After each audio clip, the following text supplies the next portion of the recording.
guys are getting quiet. You guys are getting quiet now. Let me hear it from you guys. Preparing for the next one. This is explosive performance by the Blacklist Agents. Let's go! Blacklist. Wait.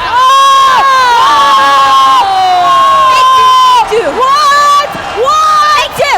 Wait Three, lang. 2, 1, go! Ito lang. Yue! Let's go! Yue! Yue! Yue! Yue! Yue! Yue! Yue! Okay. All right, all right, all right. That's their last one. All right, everybody. One more. AP Bren just needs one more. The whole arena. When I say AP, you say Bren. AP. AP. One more time. AP. And congratulations to our participants. They're all gonna get this t-shirt. Thank you to Kadia. And now we're gonna go back to our casters. Casters, pasok!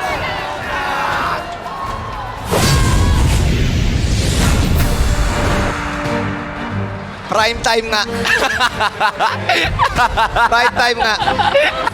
This is how we do it in the Philippines. Gawin mo nga, Jin. Alin? Yung Ano ba? Ano ba? Ikaw nga. Hindi ko kaya eh. Mahirap. Papagsak siya eh. Ay, ikaw din. Hindi, nakaupo tayo eh. There you Hindi go. natin kayang ganun. There you go. And then mali. this is a challenge to all other regions. This is challenge to all other regions. You don't have that in your region. Ngayon nyo kami subukan. In English. In English. Try us. Try us now. I'm really sure. Just in case. Just in case. It happens. Other regions might be champions. Yes. But we're champions in the dance move. Yes. We're champions in terms of dance moves. You wait for us tomorrow. Whoever faces you guys, We shall wait see. for us tomorrow. Okay, we shall see. Okay, Wait. back to Tagalog. Back to Tagalog. Okay. Okay.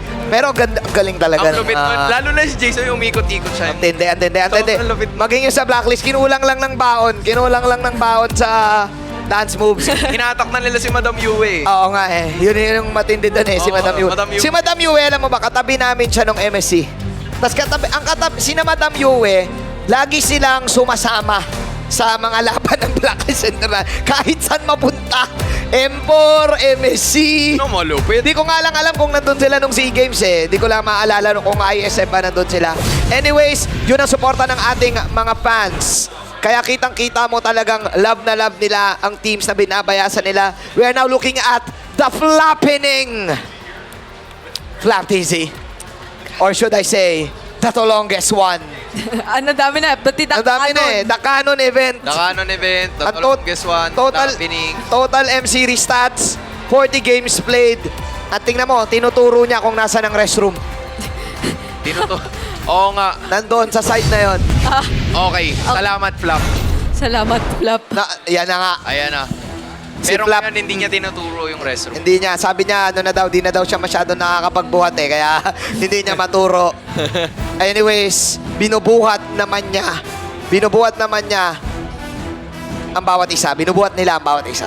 Yes. Sa side ng AP Bren. Oh, But, ang crucial ng ginagawa niya since kanina na nagagawa talaga nilang hindi like man fully pero shutdown eh para kay Legend Zero. nasa shutdown. Oo nga eh. Hindi nila parang pinapag-operate Si talaga. Edward, no?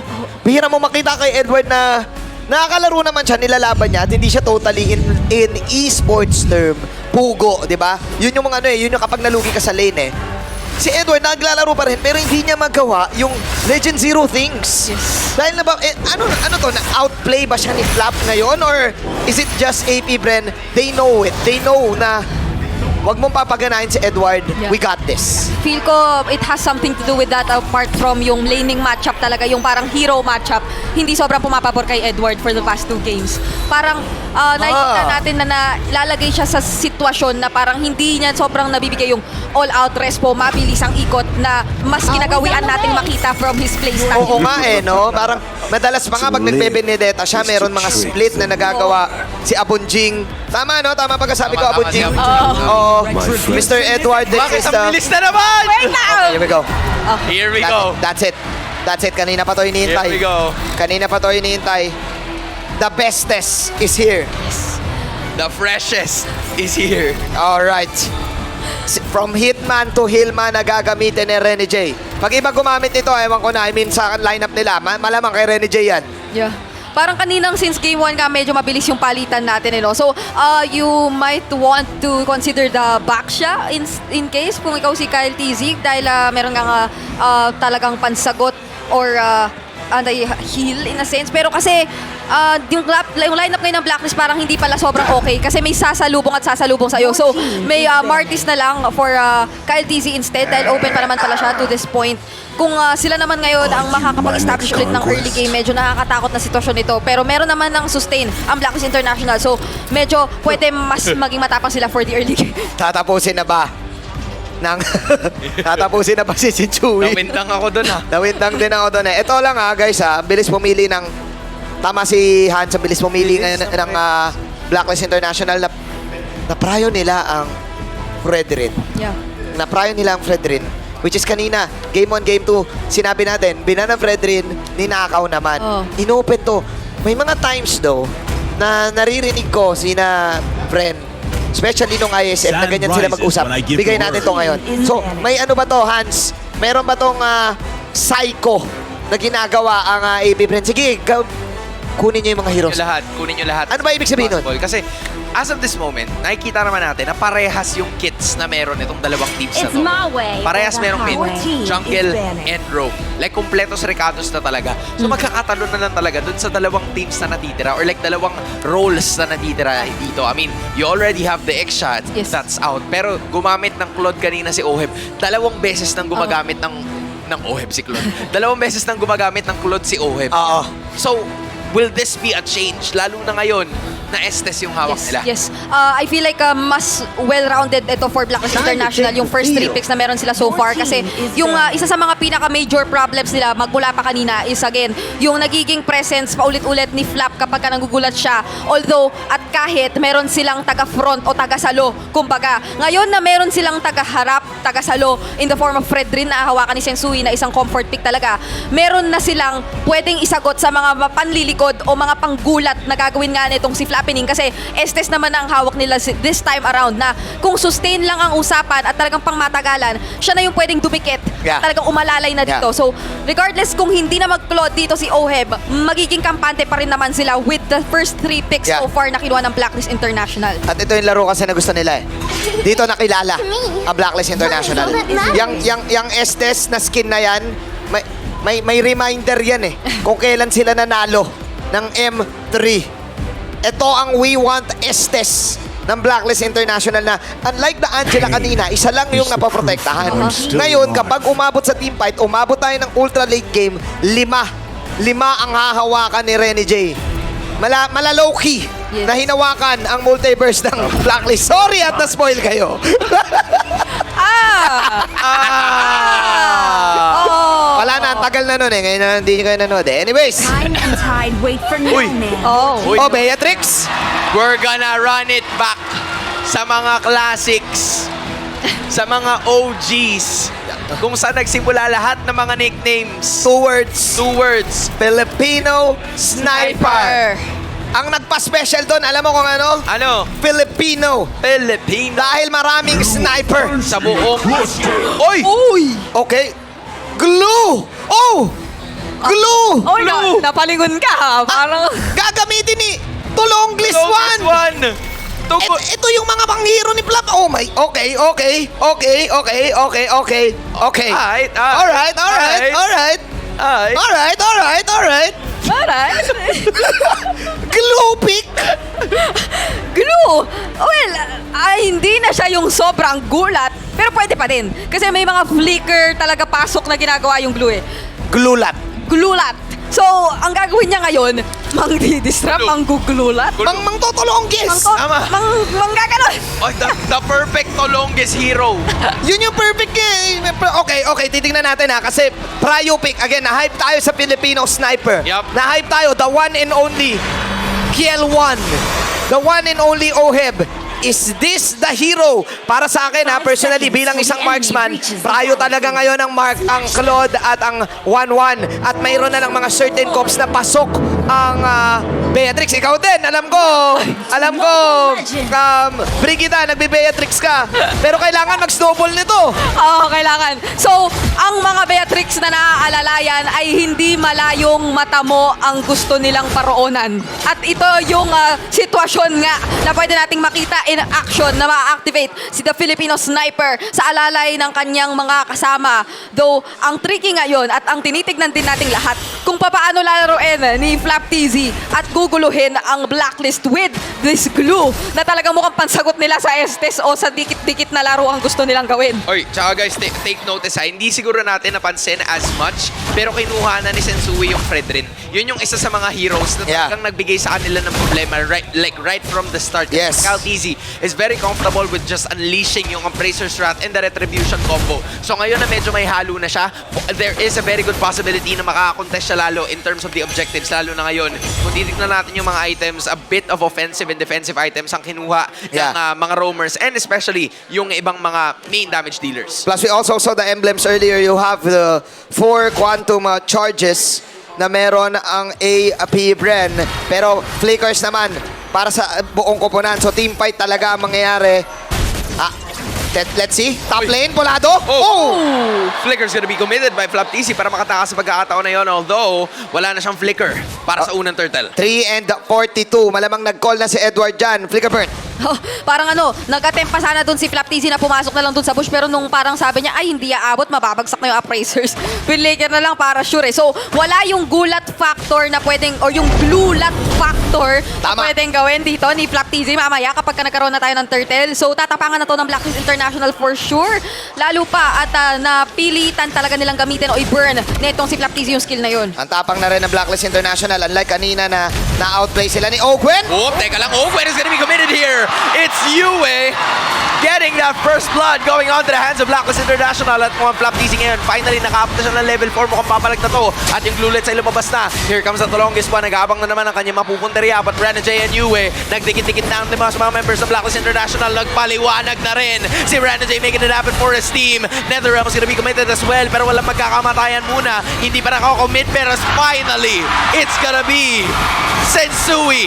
Instincts on point. Getting the first turtle. After 2 games na lumalamang ang AP Bren sa mga early stages ng laro, dito na man ay binaligtad to ng Blacklist International. This time, nasa kanila momentum. Sobrang ganda nung ginawa doon netong si Edward na mas nakuha na yata yung timpla niya with this hero. Apart from the fact na talagang nagawa ng Blacklist International yung mas maganda na early rotation kontra nga dito sa glue ni Flap TZ, forcing the early flicker and securing na hindi siya yung mauuna, hindi siya yung makakapag-set ng tempo para sa kanyang mga kasama. Now, this is a very good start para sa Blacklist International dahil compared to the first 2 games, parang kanina pa sila nahihirapan talaga makasimula ng objective take. Pero nakuha na nila ngayon dahil nga activated na yung mga members na malapit talaga sa first turtle fight. And with the start na meron sila, kaya nilang lumaban. Kaya nilang gamitin si Renny J para humarap. At ayun, activated si Agent Zero ha. Up early game start para dito sa iba sa mga members ng Blacklist International. Although AP Brand is gonna be back into a corner, naalala nila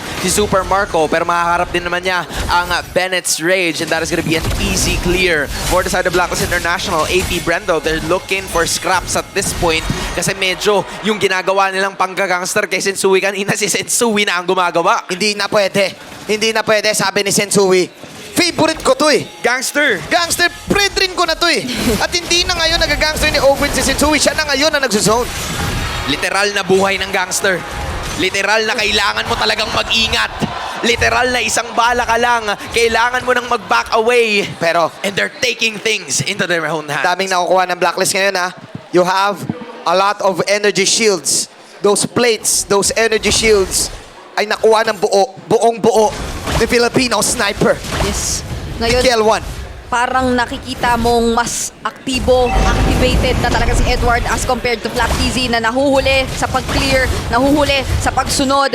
Kaya naman ngayon, eto na naman ang same situation and same location kung saan nangyari yung advantage ng Blacklist International. Oh, Okay. Heal's gonna be happening right now. Ogwen na naman mag-Searching Eagle ang mamata niya. It's gonna be Yue. You are chosen. Pero si Renny J sinusubukan iligtas ang kanyang mga kakampi. Kaso si Super Marco finally getting the first kill of the Brody. Wow. At ngayon nakapalibot na naman ang AP Bren yung kalamangan na hinawakan ng Blacklist International kanina ay makukuha na ng AP Bren as they equalize on the turtle. But Oheb making things happen on the bot lane. What a trade mula kay Filipino Sniper. Yung nakita natin na turtle fight, akala natin Uy. magagawa ulit ng Blacklist International yung ginawa nila pero dito sa bottom lane. Oh! Okay, kamuntikan. Kamuntikan pero hindi pala. Oh! Oheb with the kill. Sorry, that was Ogwen with the kill. Yup, Ogwen saying, oh, to Oheb, hello. Hindi talaga siya makakakuha ng kahit ano pang kill as of that moment, and that is gonna be a retaliation. Pagbawi ng AP Bren, mas pinadikit pa nila. Yung kaninang turtle fight talaga parang ang crucial kasi right before mangyari yun, nakuha na agad ni Few yung necklace of Durance. Like saktong-sakto talaga. So ngayon, nakikita natin na medyo nasasagot na yung healing. Oh my God. Pero Oy! Edward! Binalik! Back to you! Sabi ni Flap TZ, and automatically naglatag na naman ng isa pang skill. Sinampo ni Flap TZ si Edward. Sampuhan malala. Sinampo niya si Edward. Kimpi pa naman si Edward. Ang tagal nating hindi nakakita ng shampoo pero ngayon it's coming back and it is true as Ogwen na naman ang mamamataan dito pero mukhang nagpasilahati ang kanyang buhay. But Super Marco gets the turret so Blacklist will back away. Ito guys we need to think about this. Akala natin lumamang na ang Blacklist International doon. Pero two crucial pick-offs. One is Oheb doon sa bottom side. And then ngayon naman, si Edward. So, reset ang larong to. Yeah, nagkaroon na naman tayo ng parang back to zero moment para dito sa parehong kupunan. In a sense, na yung kanina nating inaasahang itutuloy-tuloy na ng Blacklist International when it comes to objective takes, ay nasagot agad ng AP Bren with just the second turtle. Nandoon, nakasama na agad ito si Flap TZ at yung pagka-pick up nga agad nung napaka-crucial na pangontra doon sa Blessing of the Moon Goddess dito na ultimate ni Renny J ay talagang nakuha at nakolekta na nila bago pa magkaroon ng second turtle fight. So, nagawa ng i-pull off doon kasi may flicker na rin si Flap TZ. So, nagkagulo-gulo na naman ang side na Blacklist International dahil talagang yun ang goal para dito sa AP Bren sa lineup nila. Blue Lat, Blulo. Glulat talaga. Hans, bago natin makita itong turtle na to, alam mo kung gaano ka nakaka-irita itong glulat. Ayan na nga. Kasi nakakairita na talaga kaya naman kailangan na shampoohin to. It's gonna be Edward nasa may badalikuran wants to go for it as well. Pero nakapalibot na naman. Hila para dito kay Edward. Netherrealm gagamitin ni Yue. Pero pumapalag pa rin ang Blacklist International. Same thing para kay AP Bren. Pumapalag pa rin ang parehas na kupunan. Oh my God! Ikaw, easy getting that one. Pero nakapalibot na naman. Walang iba kundi itong si Renny J dahil ni-heal silang lahat. However, it's gonna be Ogwen going down. And it's time for Blacklist International. Sabi nila, oy, Yue, kailangan na nating ipalag to. Pero AP Bren gets that one. Kahit papano, Blacklist International, they have 5v4. One trade for a turtle. Ipupush pa rin to ng Blacklist. Pero mukhang magbaback off na muna sila. Masakit na rin yung sniper. Ayan na. Ayan na. Akala ko talaga, buong akala ko, na yung glue, humit na lang sa lahat. Sinabunutan si Renny J. Then again, yung damage output ng Blacklist is still better Yes. kesa sa AP Bren. Oh, to think na nireserba pa ni Few yung Netherrealm niya hanggang sa kahuli-hulihang sandali nung team fight na yon para lang talagang mas i-encourage yung mga kasama niya na mag-go at hindi masyadong matakot talagang ilaban. Hindi pa rin yun naging sapat para ang AP Bren ang makakuha ng kalamangan. Napakataas ngayon ng damage potential ng Blacklist International kapag ka magkakadikit sila. Lalo pa at na-enable dito si Oheb na pagbigyan siya. Meron siyang damage na hawak-hawak na ngayon kasi nga nagsimula tayo sa early game na si Renny J, siya na agad yung sinasamahan mula kanina. And mukhang goods na good siya. Using the Bennett also to spam the waves. Oheb is at his power spike. Pwede na gamitin to ng Blacklist International. Then again, nakakalaro na din si Agent Zero. Oo. Nakikita na natin yung mga zigzag na ginagawa niya sa laban. Kaya hindi basta-basta makapwesto ang AP Brent sa game number 3. Mga ganitong klase ng pagkakataon na you would kind of expect na medyo magkakaroon na tayo ng leader in terms of gold. Hanggang ngayon, dikit pa rin. It's Blacklist International na may hawak ng 1K gold lead. Pero this is really going good for them kasi nakasecure na sila ng objectives. Yun yung ilan sa mga bagay na hindi nila nagagawa before because they're having a hard time in trying to force themselves, force their way into the jungle. Like for example na namatayan sila pa yung mapupusyan.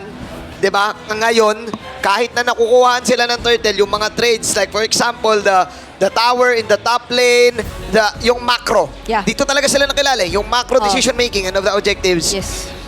Nilalaro na naman ng Blacklist International yung laro nila. Bren is now inside the black box. The Blacklist. Sila rin yung mas may capability talaga na gumawa ng mga ganong macro plays considering nga they have the Pakito, ang glue kasi hindi mo naman aasahan na magsisplit talaga o maghahanap ng gagawin sa ibang mga lanes. Meron naman sila dito nga Super Marco pero more often than not kinakailangan din siya to deal enough damage to answer the blessing of the Moon Goddess na ginagawa o ginagamit kasi paulit-ulit ni Rene J. And speaking of magkakasama. Nasa baba na pala tayo. Kalate ang buhay ni Ohe pero may heal pa rin ha. Oh, it's gonna be Yue using that flicker para makatakas. In that moment, Blacklist International finally holding that 1.1k gold lead. Yeah. Pinipilit nilang butasin. Yung nasa may bandang gitna, but AP Brand not giving an inch. Klaro na rin sa akin, nalalaro to ng Blacklist International eh. Low scoring and they're just getting all of the objectives. Siyempre, yun naman talaga yung kalaban eh. Tore ang kalaban sa MLBB para manalo. At ngayon, another round nitong Lord Dance. First Lord of this game. Kanino mapupunta kaya to? Reset muna. Hindi pa natin madedetermine yan because it's gonna be Kaltizi ng AP Bren na nakahawak doon. Meanwhile, may minion wave sa may bandang ibaba that they need to clear out. Alright, makikita natin din si Flap roaming around the vicinity. Nandito si Rene J nakaharap. Okay, humaharap ngayon ng Blacklist. Edward puno din stacks. Yup, andito na naman si Flap TZ pero siya masasapak dito. Yung Glulets ay nilabas na. It is gonna be another reset. Few though, medyo makangalahati yung kanyang damage output or yung HP niya dahil sa damage output na dala-dala nitong si Oheb. Ito yung sinasabi ni Brigida kanina na medyo makate ang damage output ng Blacklist International. Kailangan mag-ingat ng AP Bren. 60% ang buhay ng Lord. This is the dance na pinag-uusapan natin. Pokes are coming in for both of the squads. Sensui, lilikod. Everyone is anticipating the initiation na pwedeng gawin ng dalawang komunan na to. Naka-jabomb bits. Oo. Si Oheb. Oo nga eh. Reset! Reset ulit.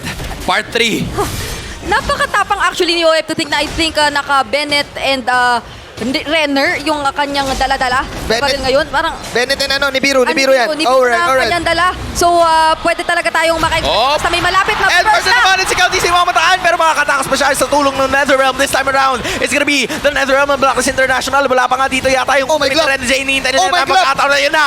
Nagpalabas na ng Light of the Moon Goddess. Nag-champo na naman itong si Flap TZ going for Ren J. And yes, this is gonna go down. This time Flap TZ pumapalag na lang pero Super Marco sa may padalikuran. Inaabang ngayon si Edward and Edward goes down. AP Bren gets two in the process but another Appraiser Strat. Sana para kay Sensui. They wanna go for it. Look at Oheb making it happen for his team. Pero apat ang nawala para sa isa. Oheb na lang ang natitira. The Filipino sniper, makakakuha ba siya dito ng isang malupit na play dahil apat sa side ng AB Bren ang binabantayan siya. Flap, TZ, sinampo niya si Rene J. Kanina si Oh, Edward. wait a minute! Oh my glove! Pumapalag pa rin sila and actually a double kill! Coming in from Oheb, the Filipino sniper! Clutch time when it's happening! At yung Lord, mapupunta sa AP Bren. Pero sabi ni Oheb, isang bala lang naman yung dalawang yan. Ang chaotic ng mga nangyari na yon. But an objective was taken. Nauupo na ako. Okay An lang. objective Okay lang. para dito sa AB Bren. Ano bang nangyari?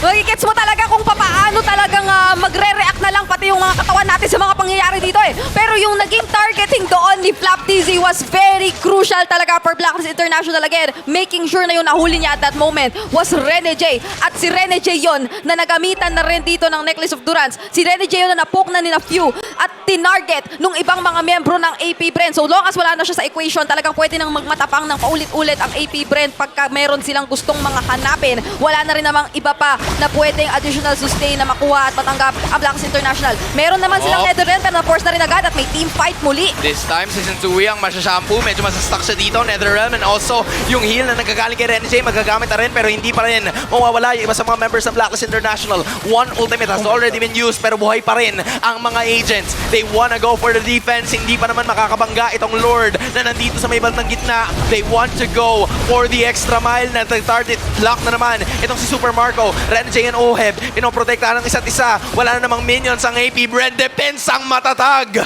Coming in from Blacklist International. This time, they wanna go top. Depends ang agents. Yeah. Pero AP Bren, 1K gold lead. AP Bren will back off. Going back to what happened earlier, masakit na sana dapat ang damage output ni Oheb. He has the Malefic Roar. Pero number one, hindi ganon katumama yung Bennett's Rage dahil they committed ang to Kyle. And then pangalawa, nung namula yung AP Bren, nag-scatter sila para maiwasan nila yung Nibiru's Passion. To the point na nagkagulo-gulo na ang naiwan na lang sa Lord, Super Marco. Oh, kasi nga naman, glue yung hawak nila. Parang yung playstyle pala talaga ng AP Bren ngayon. Hindi lang glue lang.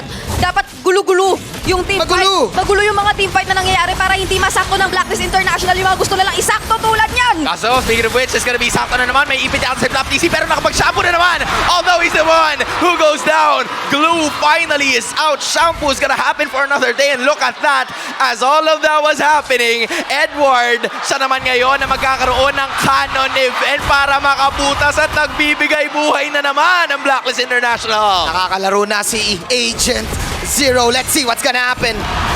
Basagan tower. Basagan tower sa mid lane. That was a crucial pick-off.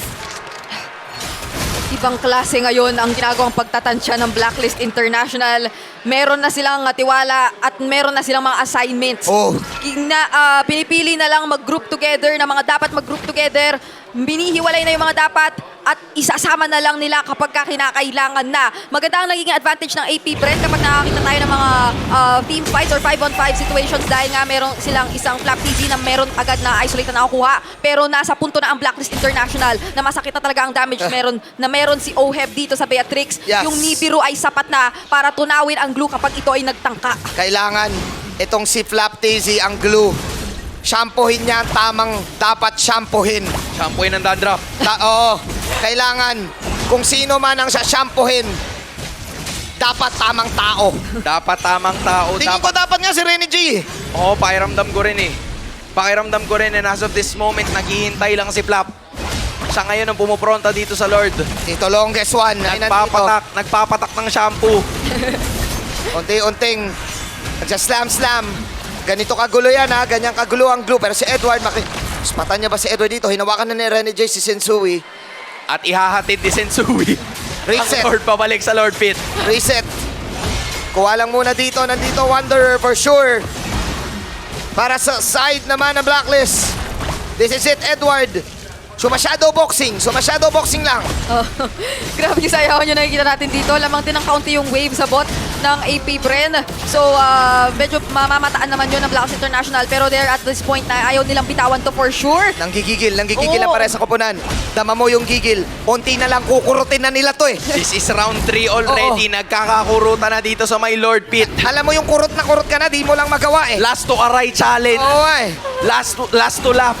Try not to laugh challenge. Ay, nako! Uy. Andito na naman ang dalawang teams. Oh. Yuwe na naman onto the red side. Actually, to the river as well. Kabado 20 na lahat! Oo. Kabado 20 na lahat! Ito yung mga moments sa sana nanonood na lang tayo. Oo! Pero hindi.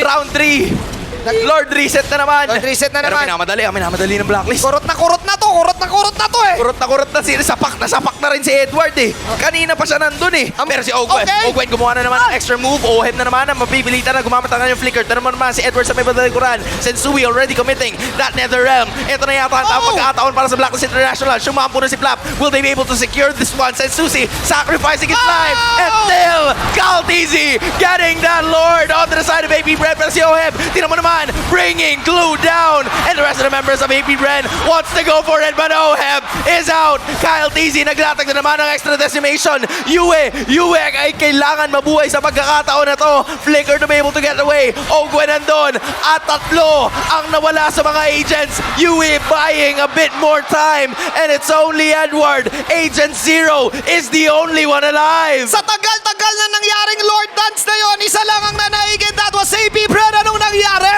Pinili na ni niya, sinama niya yung kanyang glue. Pero si Edward Benpensa, Sabi nila mamaya na W instant replay. We wanna go for Agent Zero. Cause this time, it's gonna be a faded rematch between the Sky Kings and the Bees for the grand final. AP Bren ang magre-representa sa Pilipinas para sa M5 World Championship